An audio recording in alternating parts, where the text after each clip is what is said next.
كل سنة وانتم طيبين. النهاردة بعد ما عملنا أفكار كتير على القناة، هنعمل الأفكار الجديدة لتوزيعات العيد أو لأي مناسبة. جميلة جدا، الأطفال هتحبها. ما تنسوش بقى اللي مش عامل سبسكرايب للقناة يعمل ولايك وشير الفيديو وفعلوا الجرس عشان يوصلكوا كل الفيديوهات الجديدة. هنبدأ بأول شكل اللي هو السمايل فيس. أي شكل دائري عندنا بالمقاس اللي احنا نحبه، وهنبدأ نحدد بيه الورق. طبعا يفضل الورق لونه أصفر عشان يدينا زي السمايل فيس. تقدروا تعملوا الألوان اللي انتوا تحبوها أو الأشكال اللي انتوا تحبوها برضو. وهنقسم الورقة نصين عشان نقص دايرتين قد بعض بالظبط.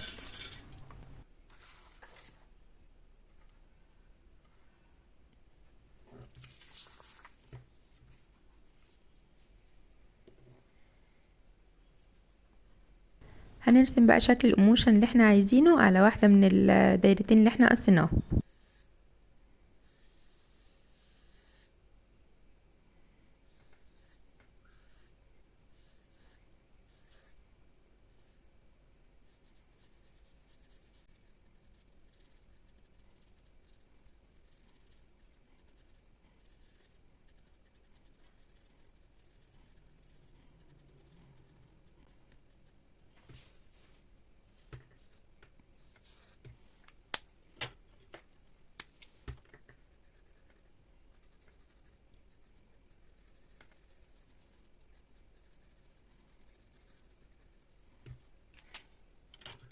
مفيش طبعا بقى اسهل من كده.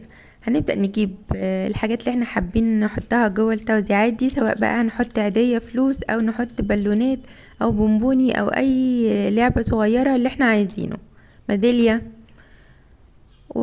ونستخدم بقى جلو او اوهو، ونبدأ ان احنا من على الظهر الرسمة بتاعتنا ونحدد بس الحرف بتاعها.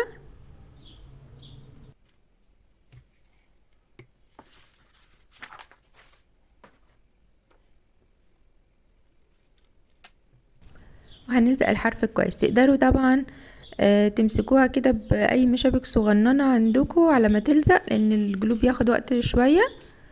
او ممكن تلزقوا كل الحروف بتاعتها قبل ما تحطوا الحاجه، لان هي بتفتح عشان الحاجه واخده سمك. وبعد كده تبقوا تسيبوا فراغ صغير تدخلوا منه الحاجه وبعدين تلزقوا، يعني زي ما تحبوا. انا بس حبيت اوريكم كل المشاكل اللي واجهتني وانا بعملها، ان هو بس اللزق بيفك عشان سمك الحاجة اللي جواه. او فكرة تانية ان انتوا تكبروا الدايرة قوي بس هتحسوها فاضية بقى من جوه. يعني انا حابة الحجم ده بصراحة. اهو لزقت كده وزي الفل تمام. سبتها شوية لزقت، مفيش اي مشكلة وشكلها جميل قوي كيوت خالص. نبدأ نعمل بقى الشكل التاني وبعدين نفتحهم تاني كلهم مع بعض. هنعمل قلب. عشان نرسم قلب مظبوط هنجيب ورقة ونقسمها 2 ونرسم عليها نص قلب. هيطلع معانا مظبوط طبعا بالحجم اللي انتوا تحبوه. وهنقصه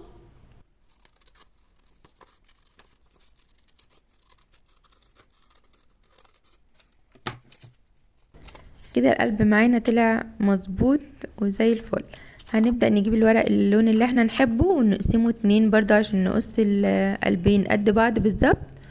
نبدأ نحط شكل القلب عليه عشان يبقى مش متني معانا ولا اي حاجة. ممكن نحدد بالماركر على طول، هيبقى شكله لطيف التحديد. ونحدد القلب كله.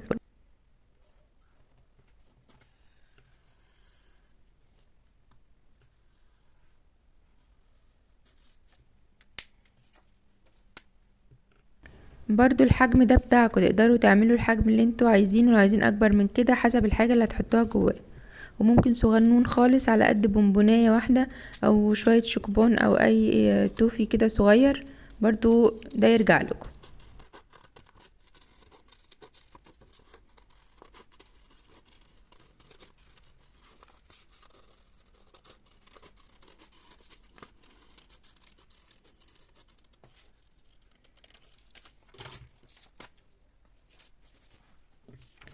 نفس الخطوات اللي عملناها في الايموشن او السمايل فيسز دي هنعملها في القلب. هنرسم الشكل اللي احنا عايزينه وبعد كده نحط الحلويات او الحاجة اللي احنا حابينها ونلزقها.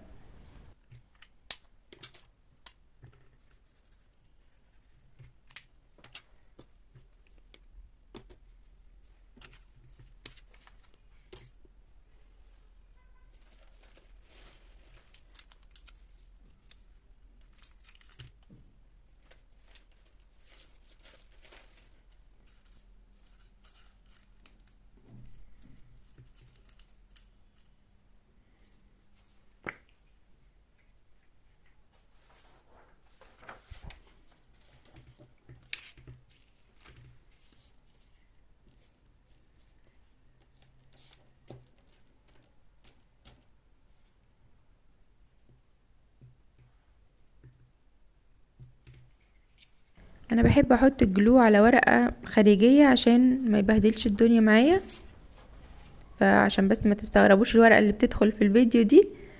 وهنلزقه برضو، همسكه بالمشابك كده شوية لحد ما ينشف.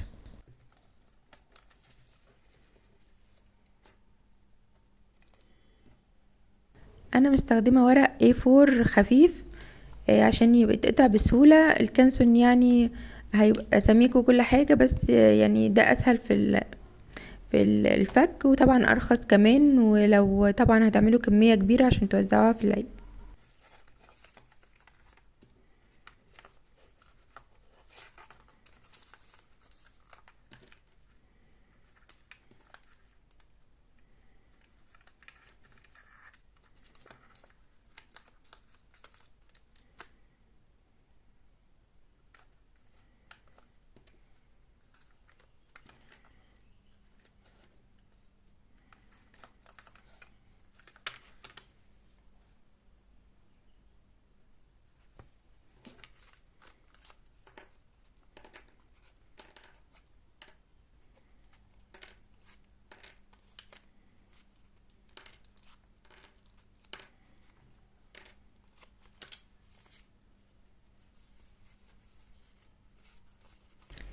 كده خلص ونشف وتمام. متخيلين بقى شكل الاطفال الصغننين او اي حد هتهدوا الهديه دي وهو بيفتح كده الكيس ده او التوزيعات بتاعته دي ويشوف ايه اللي جواها؟ احساس لطيف قوي بجد، جربوها وهتتبسطوا. وطبعا اللي هتهدوا بيها هيتبسطوا معاكم. انا ولادي حابينها قوي وعايزين بقى يفتحوا كل الاشكال وكل الحاجات وياخدوا كل الحاجات اللي جواها. طبعا دي شكل من المرة اللي فاتت اللي عملناه مع بعض، وفي اشكال تانية وافكار تانية كتير موجودة، ياريت تشوفوها وتقولي رأيكم فيها طبعا تحت في التعليقات.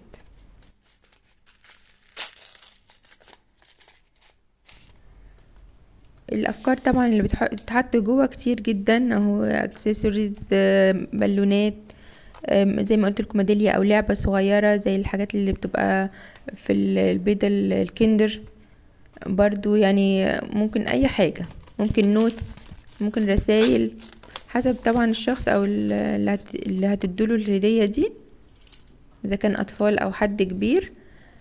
يا رب تكون الفكرة عجبتكم، واتمنى تعملوها، تبعتولي تطبيقاتكم على جروب الفيسبوك او قناة التليجرام. ببسط قوي قوي باللي بيبعتلي التطبيقات بتاعة الدروس سواء الرسم او الاشغال اليدوية.